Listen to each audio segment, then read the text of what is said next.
I've been getting a lot of questions lately about whether to move forward and take the April LSAT or not, so I'm taking this opportunity to walk through the pros and cons of going forward with this specific LSAT test date. If you're watching this video, it may be because you recently took a practice test and the result wasn't what you were hoping for. Maybe it was an unusually low outlier of some kind, and you're thinking, is April the test for me? Or should I push it back and take it in June, August, or beyond? Chances are, my recommendation for you would be to go ahead and take it in April for the simple reason that after the June LSAT, LSAC is removing the logic games section and replacing it with a second scored logical reasoning section.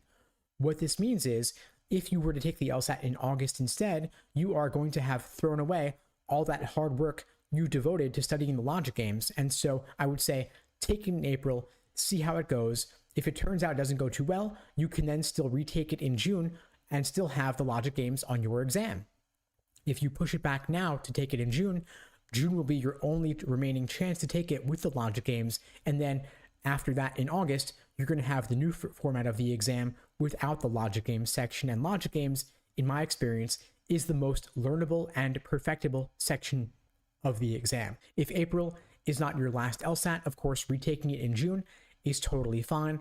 Law schools do not penalize you for taking the LSAT multiple times. They do not average multiple LSAT scores, but rather they only consider the highest score because that is all they have incentive to do, since the ABA only considers the highest LSAT scores of students matriculating to their law school. LSAC has also removed the retake limit, requiring you to take the LSAT only 3 times within one testing cycle. So you could take the LSAT in April and June, and then if neither of those works out for you, and maybe logic games isn't your bag, you could then just take the LSAT in August without the games, and that'll be totally fine. The remaining retake limit is 5 times in 5 years, 7 times for life. If you get a 180, you can't take it again, and you can appeal any of those retake limits. Now, if a recent practice test score that was lower than you would have liked it to be is getting you down, don't worry. That may not be that indicative of your true potential. I always say to take the average of your most recent 5 practice tests, and that will be the best indication of where you currently stand. A single practice test result may not be that meaningful because maybe you didn't sleep well the night before, maybe you were distracted, maybe that test just didn't play to your strengths.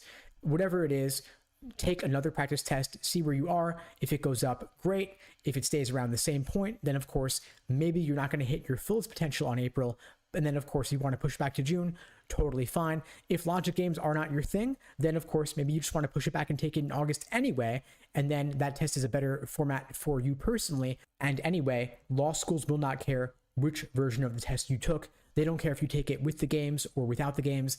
It's all the same to them. They only care about that single number out of 180 as the number one factor in the admissions process, more important than, say, your GPA, your application essays. And so it is, of course, worth devoting significant effort to your LSAT score, much more than to, say, your application essays. And if you need more time to study for the LSAT, of course, that's a different story altogether. If the remaining time between now and the April LSAT you feel is not enough to reach your fullest potential and games are just a section that you cannot crack, then of course, push it back to August and you can still apply at the very beginning of the cycle in the fall, and you'll have the entire summer to study.